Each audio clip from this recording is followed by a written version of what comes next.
Hey guys, welcome back to today's video. Today is Saturday, August 6th, 2022, and today we are going to be talking about the generic congressional ballot. Now, just a few days ago, I made a video talking about how the generic ballot was tied on the national average. But as of today, August 5th, August 5th was the day in which the Democratic Party officially took the lead on the generic ballot nationwide for the first time in 8 consecutive months.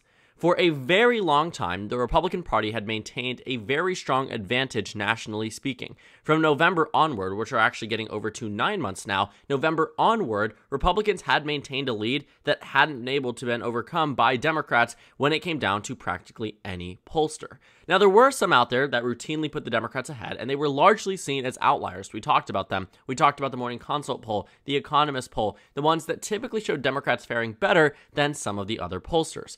But now, amongst the more recent set of polls that we have seen thus far, the Republican Party is now underwater. The Democrats taking a lead of just 0.1%, but the fact that they are leading at all is significant in itself. Taking a look at the most recent numbers that we have seen, practically every single pollster, with the exception of 4, have the Democrats ahead. But then again, some of these are repeat polls, so let's go ahead and take a look and unpack some of the data that we have seen. Most notably, the one that I would say is definitely the most significant on here is the Rasmussen Reports poll. Now, the reason why I say it is the most significant is not because I trust it the most. To be quite honest with you, I don't trust it the most. It is off by about 3 points from the rest of the average. But Rasmussen Reports is one of Donald Trump's favorite pollsters. His approval rating for the entire time of his presidency was seen as above water, despite every other pollster showing him in the negative. In fact, when President Trump left office at about a negative 18 net approval nationwide, Rasmussen Reports had Donald Trump approved of, even after the insurrection. And if that wasn't hard enough to believe, during very long periods of time during Joe Biden's early stages of the presidency, Rasmussen Reports had Joe Biden down in some of their polls. They had Democrats down in the generic ballot in some of their polls, even though the averages had Democrats ahead. And this was the time in which Democrats were popular. They were soaring off of the Georgia runoff election, but now they only show Republicans ahead by 3. Rasmussen Reports has released a number of polls about the generic ballot that we can take a look at that have been released over the past couple of months. Let's see here if it's actually going to load. I'll probably need to refresh the page if it doesn't. But Rasmussen Reports, let's see here, July 5th through 7th, had Republicans ahead by 8. You take a look at some of the other numbers that they have released. July 10th through 14th, Republicans were ahead by 8. And then you find that in their most recent survey, before the one today, Rasmussen Reports, July 17th through 21st, Republicans were ahead by 10. But in their most recent survey, they find that Republicans are ahead. Actually, it did narrow down. I forgot that they did one after. Republicans went down to 5 and now are ahead by only 3. This is what is contributing, not solely but in part, to the Democratic Party now leading on the national average. Because this pollster that has been largely used by Republicans, and if you take a look at the sponsor, the laptop from hell is a reference to Hunter Biden. The sponsor here and the overall understanding and knowledge behind the firm means that this Rasmussen Reports poll that shows Republicans ahead by 3 probably means that Democrats are leading nationwide. You find that other pollsters, such as Ipsos and Reuters, Democrat +2, YouGov, The Economist, Democrat +5, Insider Advantage, America Greatness, that is Republican +1, very narrow from where it was before. Monmouth University, an A-rated pollster, shows Democrats ahead by 7 amongst regular adults and 3 amongst registered voters. What you find here is that YouGov, CBS News, Republicans ahead by just 2 points. And when you look at polls prior to, Democrats definitely did not lead as many as they did. There are, of course, some outliers, as I said in the beginning of the video, Morning Consult, YouGov, The Economist, but beyond that, I mean, what you found is that, typically speaking, amongst the earlier months, Republicans were able to maintain a lead that you can find to be very clear on the 538 average. Republicans at some points had about a 3-point lead nationwide, and today that is narrowed up to Democrats being in the advantage. Now, in regular politics, Democrats haven't been able to overcome the lead here for the Republican Party. It's about 0.1%. It looks like Republicans are just so ever narrowly holding on to this generic ballot lead. But I mean, you can see that at different points in times, Republicans had some pretty significant leads. On April 28th, 2022, Republicans were leading 5 points nationwide. At different points, they were leading by similar amounts across the country. The point being that what was at most a 5-point lead in April has narrowed down to just 0.1%. In the span of a few months, largely following the Dobbs decision. Now, people have been really trying to say that there is no impact of what the Supreme Court's decision on Roe versus Wade overturning it in their Dobbs decision has had on the midterm elections. But now, that is entirely wrong. When you take a look at the generic ballot from the time in which we found that Roe v. Wade was overturned, Republicans were leading by about 2.3% nationwide. 2.3%, which has turned into a Democratic lean. Now, I never argued that the Roe v. Wade overturning, that the Dobbs decision was going to cause a blue wave. I never thought that, I never believed that, and I absolutely don't today. But what I did say was that I did think there were some voters that were able to be shifted over, even marginally, in favor of the Democratic Party that could ultimately result in losses in some of the more important Senate and House races that will determine the balance of power. For instance, when we see states such as Pennsylvania, in which Dr. Oz is expected to lose here by about 1.2%, had Roe v. Wade not been overturned, the only issue voters would have been really focused on was the issue of inflation. And when inflation was the only issue that voters really were focused on right before the leaking of the Supreme Court decision, Republicans maintained a lead at one point of 5 points nationwide, 3 points according to FiveThirtyEight. So to see this shift pretty dramatically, I mean, you're talking about pre-leak, pre-Dobbs, a 5-point lead for the GOP at their high point, now down to Republicans being ahead by 0.1 or losing, depending on the source that you look at. It is clear that states like Pennsylvania, like the states of Georgia, Arizona, Nevada, New Hampshire, might have gone in a different direction if that decision had not been released. 2022 is a red wave year, no matter how you try to take a look at it, but it's starting to become a ripple. For months on end, we were so confident that Republicans were going to easily win control of the House and probably win control of the Senate. It wasn't until mid-May until I realized that, hey, the Senate might actually be back in play for the Democratic Party. From November through May, I had the Republicans winning the Senate in every single forecast because that's the trajectory that the nation was going on. Biden's approval rating was diminishing, the generic ballot was expanding for national Republicans, and now one thing seems to have changed that. We already saw what happened to the Democratic Party when the issue of inflation became the mainstream issue. They lost by 5 points nationwide. But now, believe it or not, the second most unpopular issue to voters these midterms is the issue of abortion. And I think that is what is marginally moving over the generic ballot to a point where it shifts by 5 points according to, Real Clear Politics, but based off of when the decision was released, let's find here, a 3-point lead down to 0.1. This 2 to 3 point shift is enough in some of these extremely close races that Democrats prevail, where they otherwise might not have. And Kansas, I think, is a very good showing to the Democratic Party support that they are on the right side on this issue of abortion. The majority of Americans believe that a woman should have a right to choose, no matter how much Republicans would like to believe opposite to that.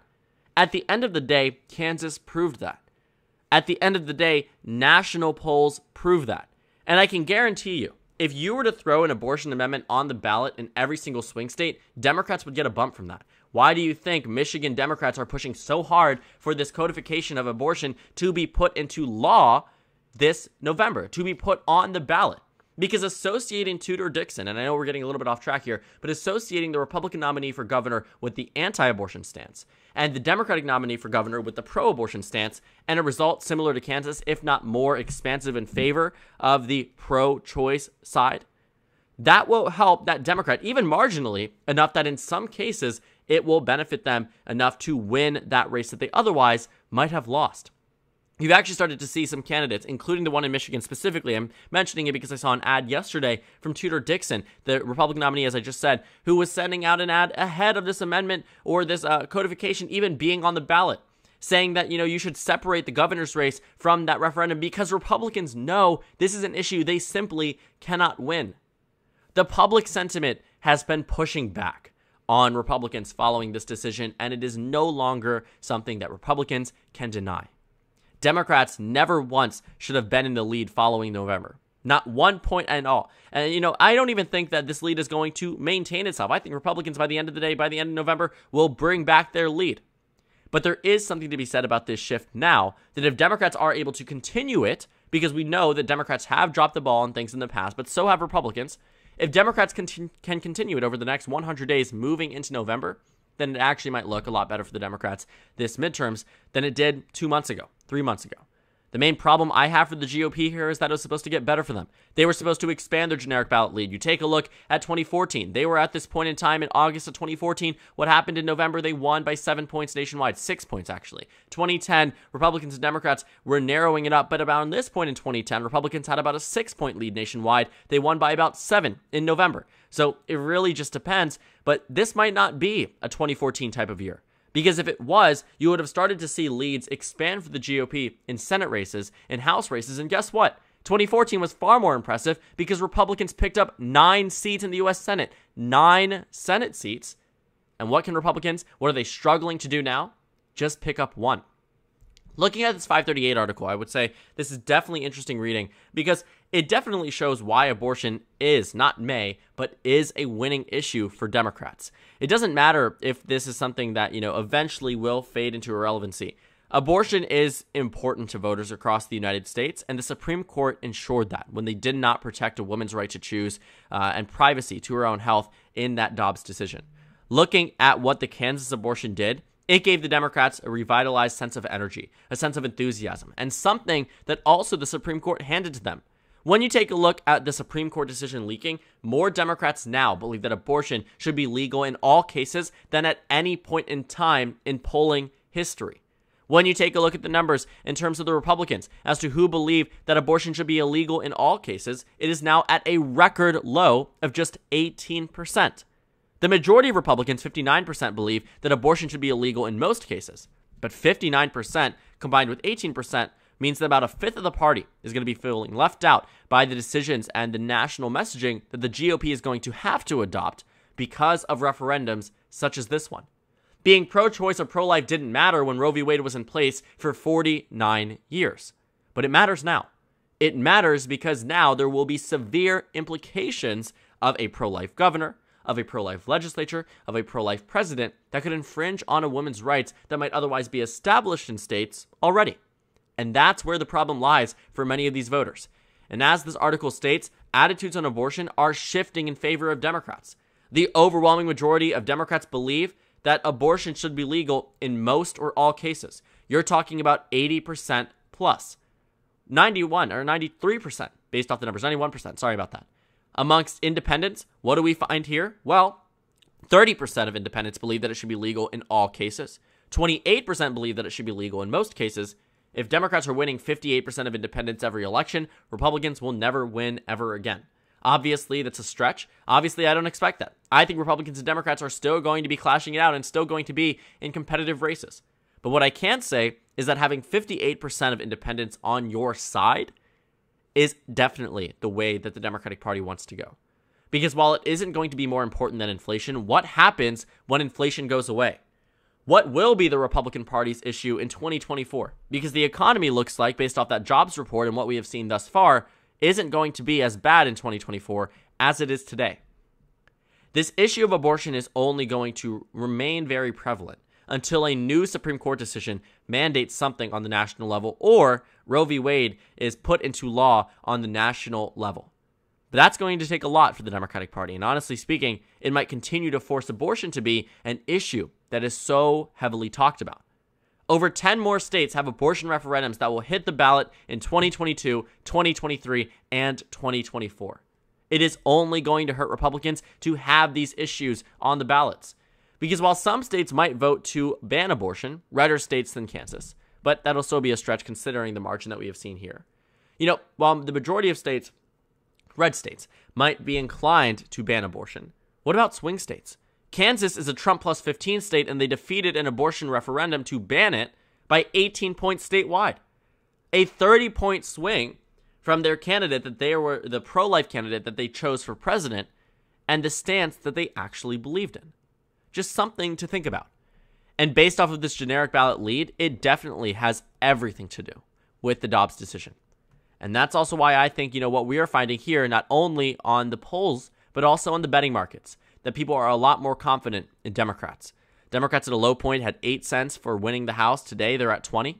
In the U.S. Senate, you can find that this convergence here has been very, very significant. Republicans maintaining about 77, 78, 79 cents in terms of a yes share for them to win control of the Senate. What is that today? Down to 47. Democrats in the advantage for the first time in months on end. You're talking, 6, 7 consecutive months. And looking at the expectation for the balance of power, the most prominent and most popular choice now is a Republican House and a Democratic Senate. For the first time again in months. People thought Republicans were going to lock it down, and honestly speaking, it is so easy to do so. I constantly have to remind myself that where we are nationally is something that is just so out of the ordinary, considering that Republicans only need 1 seat in the Senate and 4 seats in the House, and they are struggling to do just that. Just something to think about, just something that really has impacted the Democratic Party very favorably, because the Republican Party is struggling. I still am very confident they win the House. I've been very confident that Republicans were going to win the House from the moment the 2020 election ended, when Democrats had just a 5-seat majority following that election, especially following the Texas 34th District special election, in which Republicans picked up a seat. But for the Senate, I think we could see a very similar 2018 situation where Republicans win control of the House, but Democrats potentially win control of the Senate, if not expand on their already slim majority. Something that I think will be very interesting if Democrats do that, but also I think that we are starting to see a red ripple come to effect rather than a red wave. As of right now, I'm still confident Republicans will still end up leading on Election Day in the national generic ballot. This is a bump for Democrats, but who knows how long it will last. But considering the Democrats have been really pushing this to be in the works over the past 2 months, it becomes a little bit more difficult to see how this dissipates easily, especially as it becomes a mainstream issue for American voters. And as gas prices and inflation becomes a lesser known issue and gas prices come down, voters are going to be less focused on the issue of the economy and more focused on issues that impact them not as much, but still to a very similar extent when it comes down to the Supreme Court's decision and the possibility that something that might have been legal yesterday becomes illegal today. Just something to think about. So thank you guys so much for watching this video. Make sure to comment down suggestions below. Subscribe on the left if you haven't already, and check out the Instagram and Twitter. At the bottom left of the screen, there's also a Discord server for you to go ahead and join. On the screen, there's a video you can watch and then a playlist for my 2022 election analysis videos. Again, thank you guys so much for watching, and I will see you all later today.